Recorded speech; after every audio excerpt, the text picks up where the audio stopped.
Si paraqitet gjendja e 12 të mbijetuarve, të cilët që prej ditës djeshme ndodhen në kujdesin e mjekëve këtu në spitalin Renal Durrësi?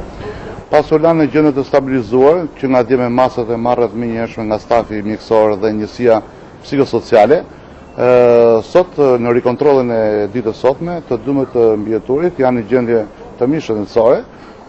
Kuptohet kanë element të traumës psikologjike dhe për të përpunon dhe në mënyrë intensive dhe njësia psikosociale, cila ndodhet pranë spitalit tonë. Për sa kohë do qëndrojnë shtruar? Kemi sinqert nga ana mjekësore nevoja për të qenë të shtruar, ndoshta mund të shikon vijshmëri, po jo se mund të ketë nevojë për të qëndruar shtruar, po janë dhe procedurat tjera ligjore, të cilat ne do rakordojmë me prefektin e qarkut Durrës dhe me drejtorinë e policisë për procedurat më teshme. Në morgun e spitalit ndodhen dhe 2 trupet e pajet. Është komunikuar ndoshta me shtetet përkatëse për t'i tërhequr? Dje pati një vizitë të ambasadorit Turqisë në spitalin tonë dhe me sa di këto janë procedura mediko-legale dhe ato janë në komunikim të vazhdueshëm me familjarët dhe me drejtorinë e policisë, e cila merret edhe për anën ligjore të procesit.